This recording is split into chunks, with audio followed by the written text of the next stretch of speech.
Hello and welcome. Today we'll be going over the matchup versus Australia and China during the World Cup. Before we get into it, I love to go over both team comps since they're very interesting. China going with a very aggressive composition with the Hammond, the soon-to-be Winston, as you see, and with the Diva, the Tracer, and the Lucianana. This team comp, where normally with the normal Winston Diva comp, you couldn't play as aggressive.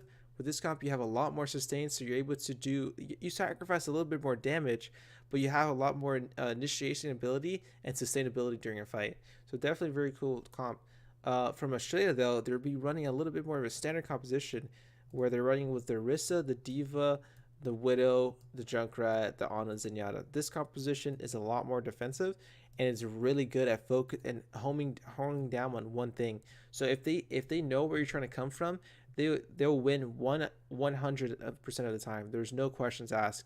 So this composition has a very strong front line, but the problem is their back lane is very weak. So there's definitely weaknesses to be abused with this composition. You just have to split your focus a lot more and not try to home down on one thing. Anyways, let's go ahead and start the matchup and see how China plays out. Goucher tries to go for an interesting play. He tries to use the concussion blast to boop away the people off high ground. A little bit of a low risk play, because why not? I mean, if he got the boop, it would have been a big deal. And if since he died, he just switched real quickly, as you see. So it's no real issue. Anyways, China going in for a very aggressive dive, like straight. There's no reason for China to be doing this. So you know how I mentioned earlier, where Australia's composition is really good at focusing down on one thing. So you can't be coming at this comp straight up. You need to be spreading your focus a lot more, harassing the back line and denying space away from the front line. And you can't be going to this comp straight up. And as you see, China just goes straight up, and he gets the Hammond gets trapped. The Widow repositions preemptively. The Junkrat puts in free shots. Like there's so much damage. Like there's no reason to die like that, and you just get focused down every time. No amount of tankiness will protect you. But anyways, Goucher doesn't give a fuck though. He realizes that he's down a person, but he goes in straight up for the back line. Definitely a very risky play. I don't understand why they're doing this. Just feeding ult charge and just delaying the next fight. I definitely do not like this play from China, and I want to see them play a little more safely and knowing when to back off when a fight's unrealistic. But anyways, let's see here. And boom, same thing. So China's playing so linear that allows for Australia to set up a trap with a pull to go into it. So they already know where how China's gonna dive them, and Australia is just abusing the fact that they're playing so linearly. So China definitely need to work on their focus and definitely try to split it up a little more. Maybe use a tracer to harass the backline, but they keep going for the front line, just constant fights. And Goucher opts for the aggression once again, feeding even more ultimate charge. Does force out the tire, but doesn't really matter when you feed more ultimate charge for an enemy team. Anyways, either way, China is in an interesting position. They do end up killing both DPS, so if they do aggress with the Winston pretty soon, they can end up win this fight. And before that even happens, I do want to talk about Ana's positioning here. So since their Orisa's off of the high ground, I want you guys to pay attention to Ana. Look at her positioning. Look at her positioning right here. She's being forced to play in the house, which is great.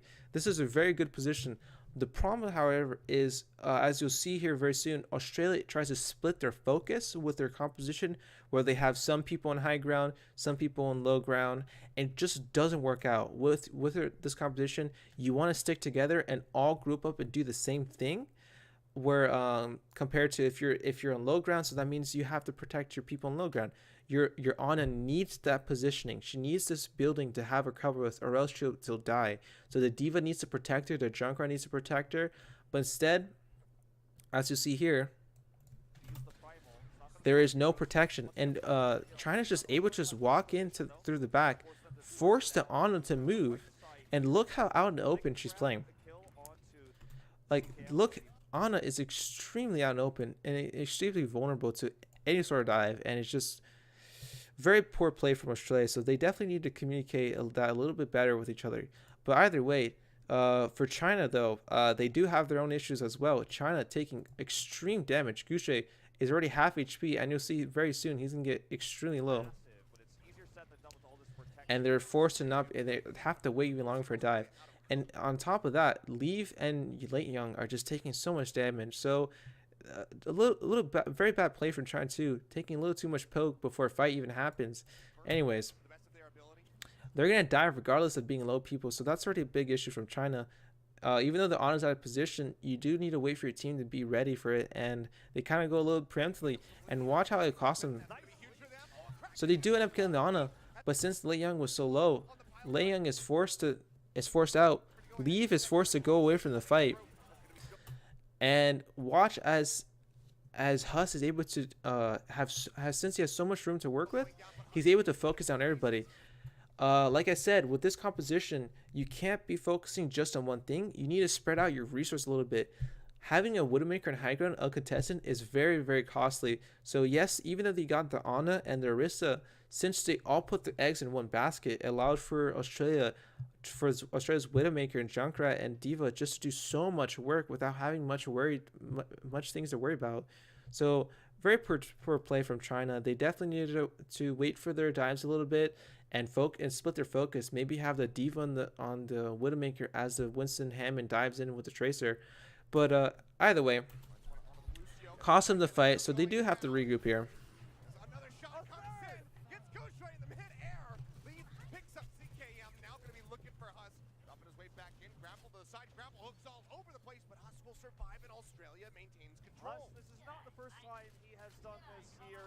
Anyways, so China realizing they do have an advantage lead and tries to go in for the aggressive play. Though I do like this idea, the problem is you need to wait for your team. Diva, so as you see, his health is full. Right now, his health is currently full. But since he didn't wait for his diva to help him right away, the Widowmaker is able to just dish out so much damage. Like, watch as Leave's health goes low, only from Widowmaker's focus. Obviously, there's a Discord on him, as you can see up there. But all this damage came directly from Widowmaker. So if he had to wait for the Diva to Matrix him, he could have come into this fight with full HP, but instead he opts to go in preemptively. And as you see here, he's already low. But they do get the kill on the Widowmaker, which is a good thing. They catch him without a grappling hook. I don't know exactly why Huss is playing low ground, but they punish it. And in response, they use Aristo, which is a very good tactic actually, because when Aristo is going down, you have to focus it down. There's no questions asked. Like, Aristo is one of those ultimates where you have to focus it, and it costs China a lot of HP. As you see, leaves are low. Lei Hung almost gets out of mech. So Trill could have played the Aristo a little better, but nonetheless, it allowed them to sustain just a little longer. Anyways, and this happens. So I do want to talk about that. So good tire from CKM, obviously, but the problem is China definitely could have played that better. When the tire's going on and everyone's coming on point, at that point you just kind of have to accept that the tire's going to get one of you and try to split from each other. Instead, China goes for a very high risk, high reward play, specifically their Lucio. He tries to beat right before the tire goes off, because if he beats and the tire doesn't go off, he can just wait. CKM can just wait out the ultimate and then go for a kill. But instead, he tries to beat it right before the tire goes off, and it ends up costing him the ultimate. When in turn, they could have spread out a little bit, except that one of them is going to die, and then Lucio could have possibly even ulted so they can recontest the fight. Either way, cost them 2 people, cost them the fight here, and they have to reset.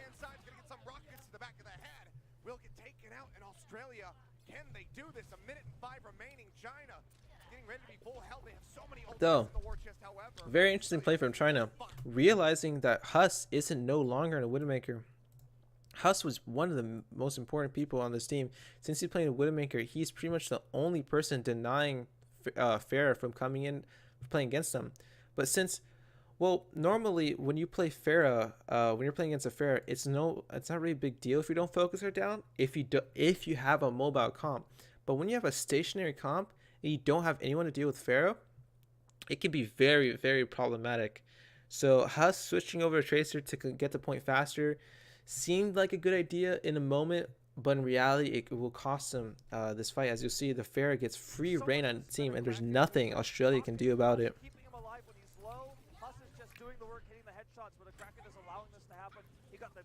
And you see China is finally playing smart and slowly, allowing the Pharah to dish out all the damage he needs to do.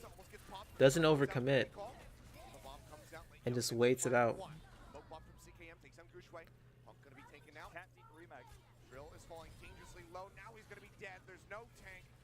No enemy tracer. China going to go ahead and get this camp, but a significant drain to this time bank here at the hands of this Australian defense. Anyways, China finally gets point A, and you'll see that Lee will actually push up and get his ultimate before the fight starts, so he can get free poke. There's no risk in doing this, as normally if you're playing against a Widowmaker or a Hanzo, it's a little iffy to do this, but since there's no threat, he's able to get free poke and get his ultimate before the fight even starts. So a good play from Lee. And Gouche is already trying to set up for the next fight on the high ground. Though I do like that from Gouche, I don't like that Lei Young does not set up as well with him. And as you see, it forces Gouche to back up. But anyways, I want you guys to pay attention to Dyer from Australia. So I'm not going to commentate, I just want you guys to watch as this goes forward.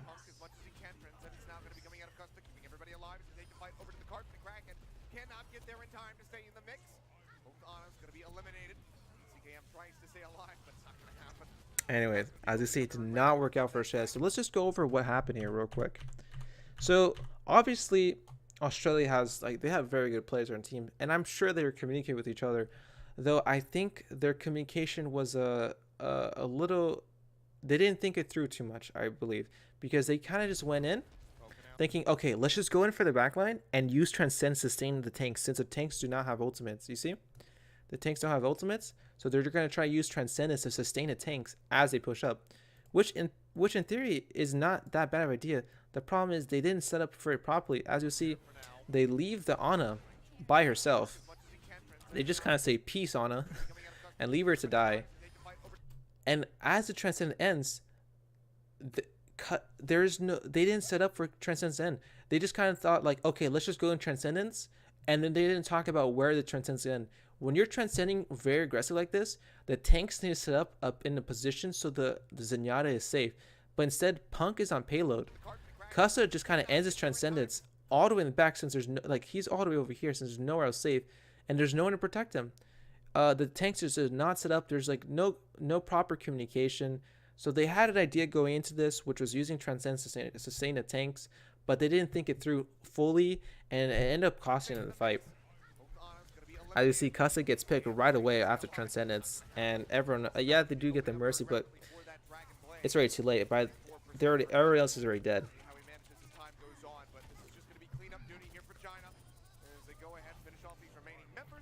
Anyway, so they do get the advantage once again, and this would be a common theme coming from China. They do not like to initiate first, and I think it's such a big, they're very counter divey, and I do like counter dive. But the problem is when you only counter dive, there's a lot of issues arrive. Right now, they need to understand that Huss is very close to his ultimate, as you can see, he's 91%. And when you're playing against a Sombra, you need to keep that in mind. You cannot ignore EMP. So because what happens with EMP, the reason why you can't ignore EMP is because you have to initiate first. There's no other way to put it. When the opponents, if you wait for them to initiate on you with EMP, there's nothing you can do. So your abilities are wasted. At the very least, if you initiate on the opponents, you're using your abilities to get in. So at least you put some use of your abilities to go in. And even if they EMP you weren't going to use your ability to get out anyway. So it doesn't really matter it doesn't matter as much if you get EMP'd. But if you try to wait for them to come into you, it's even worse, because if they EMP you don't even get to use your abilities at all. So very, as you see here, very bad, very defensive play, and ends up costing China the fight. If they had initiated with Barrage or anything else, they definitely could have won this fight, but they waited a little too long and ended up costing them. As you see here, they catch two people out of position who when you're playing this position as a Winston Tracer, you're relying on your abilities to get out. But when they have EMP,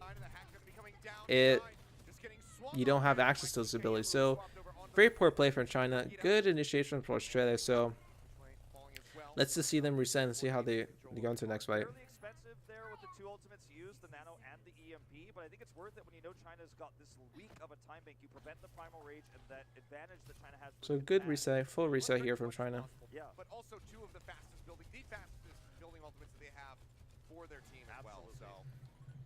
So same thing here. I'm just gonna kind of let this roll out, and then I'm not gonna say anything, and I'm gonna commentate right after. So I want you guys to pay attention to the ultimates of the tanks and how they aggress and what happens. So let's go ahead and play this video out real quick. Now just kind of using Punk to absorb these rockets as they get a move forward. He's gonna drop the barrage. He's pretty far away. Punk trying to deny that out, but said we'll just get popped out. Anyway, so let's talk about that real quick. So when you're playing dive against a Pharah, it works. It totally works. You can play dive against Pharah and not have any character specifically for Pharah. I know in comp a lot of people are like, we need a Widowmaker or we need a McCree, but when you're playing dive, you don't really need those resources since you're able to be so mobile and you can basically just ignore the Pharah. Though you have to still respect her. You can ignore her within cover, but you can't ignore her within her sightlines. You know, if that makes sense. You have to respect her sightlines just like as you would a Widowmaker. So Australia going for a very ambitious play here. And also another thing, Trill, I would say when you're playing so Trill and Punk have health restoring ultimates. So when D.Va goes in, she can use her bomb to reset her health, and same thing for Trill. He can use his ultimates to reset his health. The thing is, you have to wait to you're around 90%. I would say like 90% is like the furthest you should go to commit, so that you can do enough damage to get your ultimate up. When you're around like 80s, if you commit around the 80s and expect your ultimate to get up by the time you're dead, it's just a little too ambitious. I think they need to wait, especially when they're having a Brigitte with this team comp. Basically, Brigitte is just sitting. Like when the tanks are going in, Brigitte's just sitting here. Like Brigitte's not doing anything. So they kind of went in a little too early, anyways, and then they kind of expected their ultimates to come up by the time they're there. And then Punk just kind of died because they didn't account for the barrage. So a lot of mistakes coming from Australia.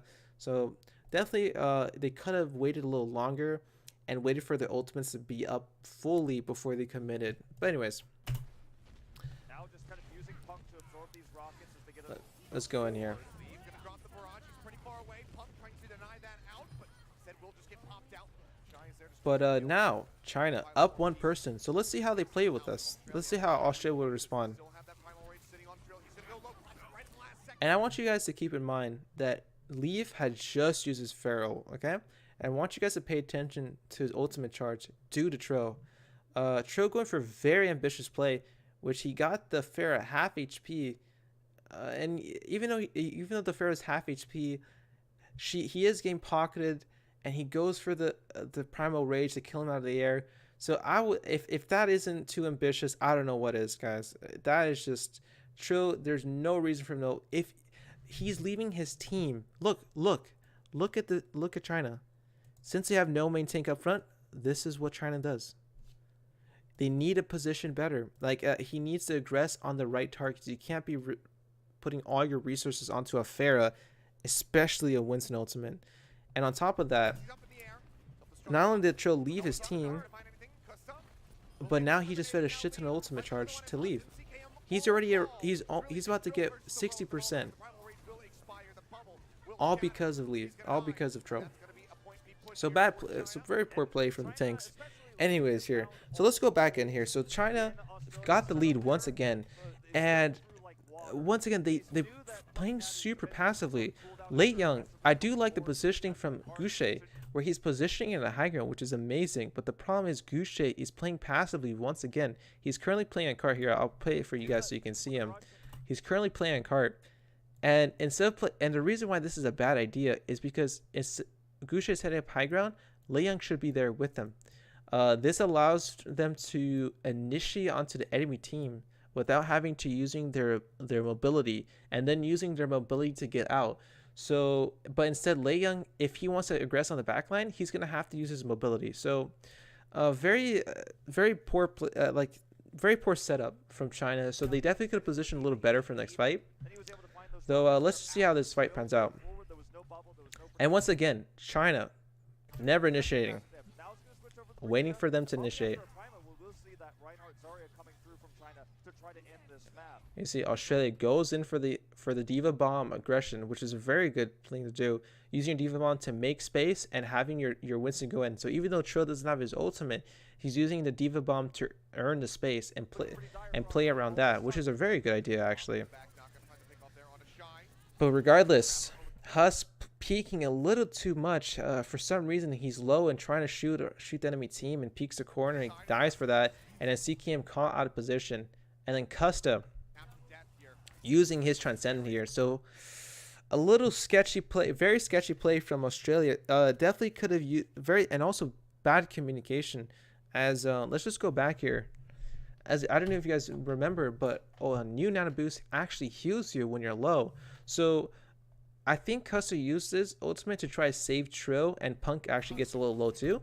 He tried to save Trill and Punk, but in reality, we could have done was just use his Nano Boost, use a Nano Boost to heal Trill, and then a Kraken could have helped them with the backline. It could have helped Zenyatta with the Monkey, and I don't know. I just don't agree with the Transcendence. I think he could have played this better.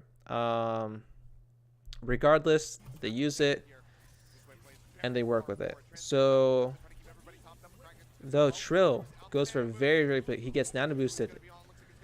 And I want you guys to pay attention to Australia's health actually. Watch Australia's health. China is going to panic here. They see that there's a Nano Boosted ulti Winston in their backline and he's doing extreme damage, and their focus becomes terrible. China does not know who to focus, and it ends up costing the fight regardless of being up 2 people. So watch. Cuss is taking damage. Trill's taking damage. Punk is taking immense damage, but no one's dying. Everyone's taking damage, but no one's dying because their focus is just not there. They needed the focus and they panicked, and it cost them the fight. So China definitely got the lead, but they could have done better here. They definitely could have secured this fight. So good play from Australia regardless. Like, I'm not trying to dismiss that, but China definitely could have won that fight if they played better themselves. Anyway, so Huss setting up here for the EMP, and Shai trying to deny the Sombra with his ultimate. And this is kind of sad, to be honest. I'm a little sad.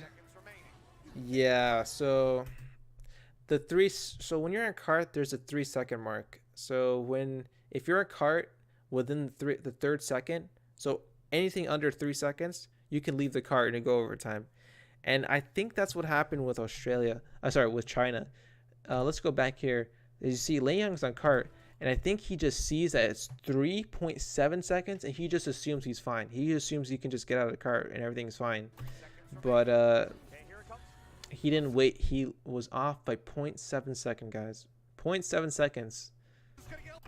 And they wouldn't have lost. It would have gone overtime. So a little costly mistake there from China. Actually, very costly. They could have very much won the fight. They got Huss. So anyways, let's move on here. Check out the new fight.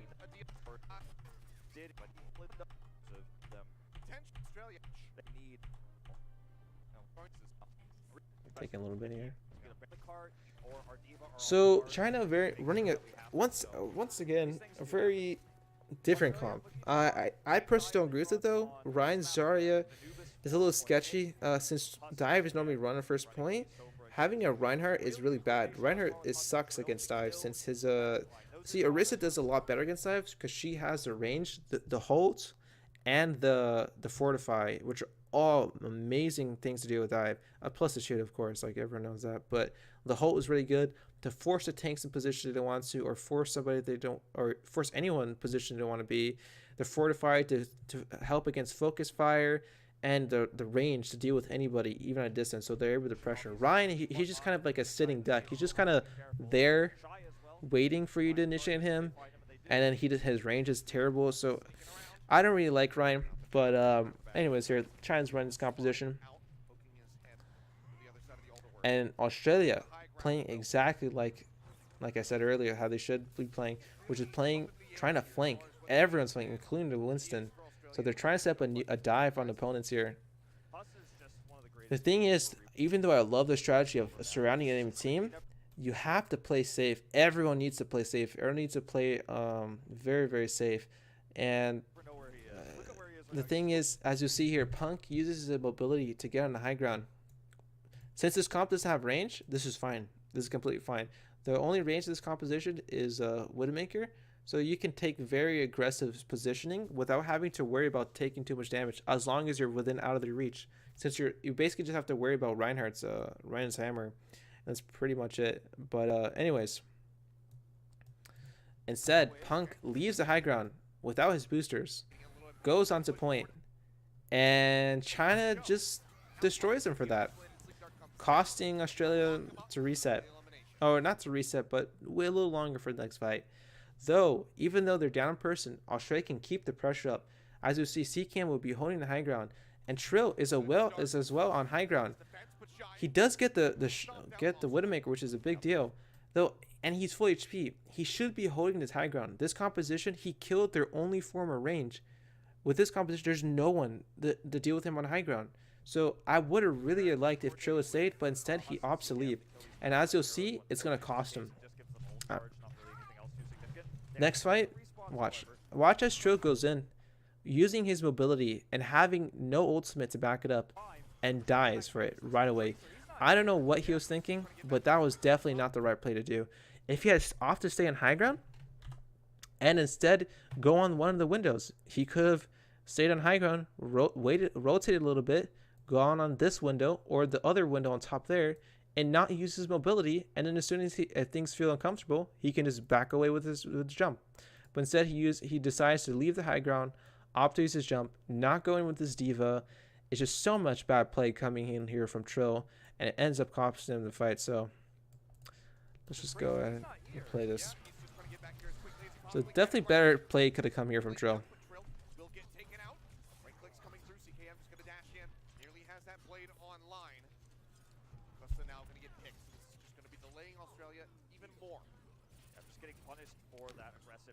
And now, as you can kind of tell that Australia's kind of panicking, and instead of trying to go for set up for a flank dive, they're going to be a little bit bold about this and just going for a straight dive. And as you see, it's going to cost them this next fight as well.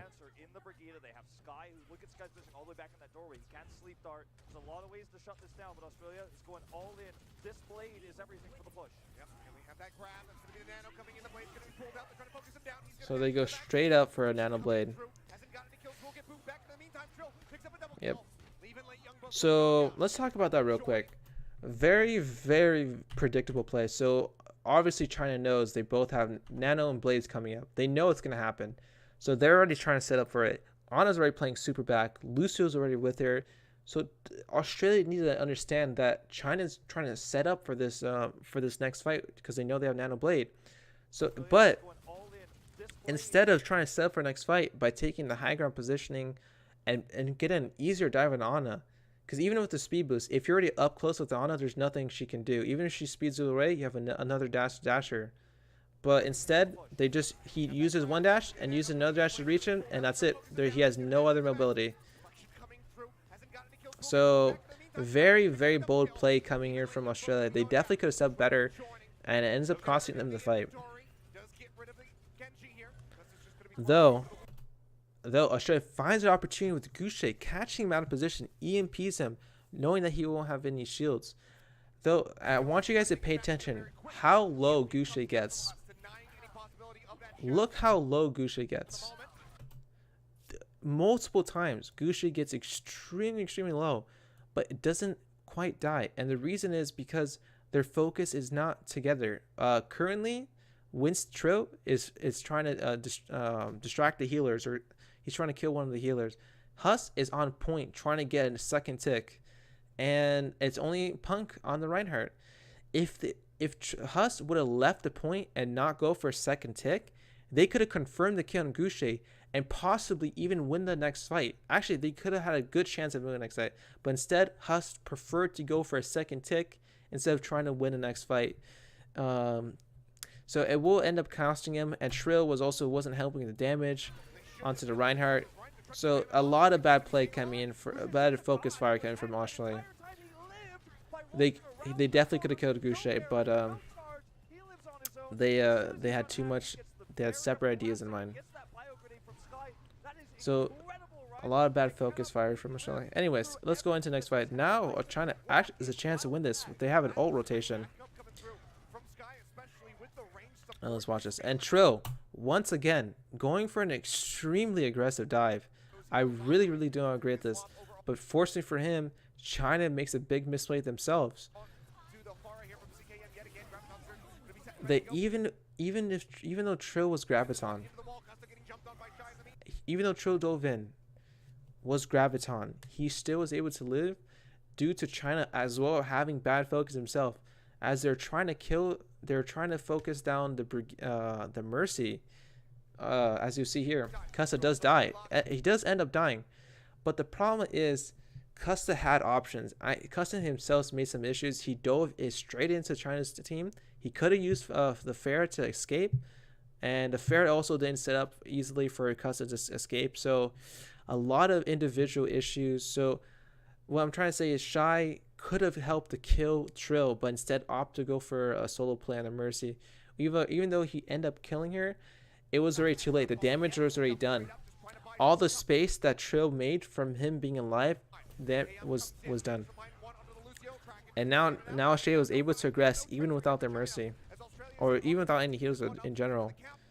If they had killed Trill earlier, they could have their front line would have been a lot weaker, and they could have possibly won the fight. But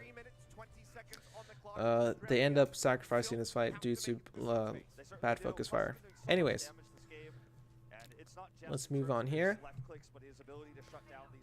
So now Australia trying to take a more aggressive positioning as well.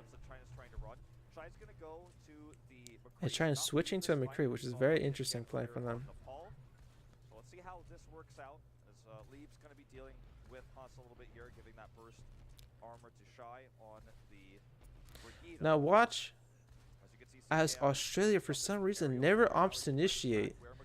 They're just kind of giving them space. Like, it's just CKM pushing up. And the tanks are, look, they're just playing on payload. Everyone's playing so passively. I've never, so far, Shay's been always the first ones to initiate. But this time, they are the ones that play too passively. And China rolls them for it. They just go in so deep for them because of that. And China just chases them to their spawn. They needed to initiate sooner, and it ended up costing the fight, just like China did. Well, either way, China gets the spawn, and this is really good play. I really like this from China. The problem is they kind of went for the spawn kills when they didn't realize that Huss was on payload. And as you see here, Huss is on payload going for C9, and China didn't really pay attention to it until it was too late. And now the tanks are too forward. Everyone's a little too forward. So now it ended up costing him the fight. I think this is way worth it for Australia, though. China definitely overextended here. Shy finds two. Custa and CKM both getting taken down. Still now going to get stunned up. Finds one on the lead. Gonna get slept way Unfortunate. Good play from China, though. Just committed a little too long. It's a minute and 35 remaining on the clock. Still have to make it to B, and then have to go through the final stages. This Foundry to try to make it. Now Australia has access to a lot of ultimates here. Though I do not like this next play they're about to do. They go for an EMP bomb, and it's just, I do not agree with this. They used the EMP was very early, and the problem was it allowed for China to get EMP'd. And yes, the EMP bomb is a good tactic, but the thing is, you EMP bomb when there's nowhere else to go. China had a lot of positions to go, and they got EMP'd, and they were able to just kind of back away, wait a little bit, and then that's it. Now they're not EMP'd, and now they're back to normal. So the EMP, basically Australia wasted 2 ultimates because they didn't wait long enough. And now China is able to aggress on them.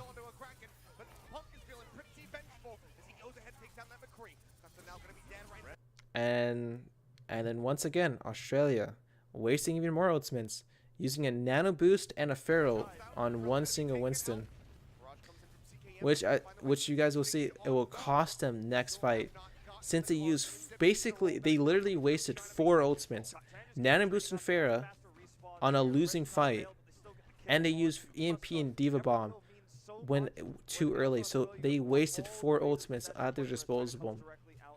And now China has a serious ultimate advantage, so Australia's an extreme disadvantage. Let's see how they try to approach this. So Goucher, I don't know if you guys can see this, but Goucher finally going for the aggressive play. China finally going for the aggressive play. So he's trying to set up a dive here. A flank, I mean. It's tough to get line of sight. Not to mention there are buildings in the way. But if you show yourself, you're going to get knocked out of the sky. They have to push now, and the EMP's already been used. And Shai doing a bunch of damage from the side. I mean, he's already got another Deadeye ready to go. CKM taking that tag. He's going to be handing it over to him 100%. And CKM caught out of position without his mercy. Trill going too deep once again without his ultimate. And yeah, just very poor pay here from Australia. They kind of just panicked on the point. So good game from Australia and China, but definitely mistakes on both sides, and they could have made this match a little more competitive. Both teams kind of, China specifically, played a little too passively, very passively actually, and Australia, even though their initiations were pretty good, the problem is sometimes they got a little too antsy and it cost them fights. But good game here. Hope you guys enjoyed the video, and make sure to like and subscribe. In the water with this. Oops.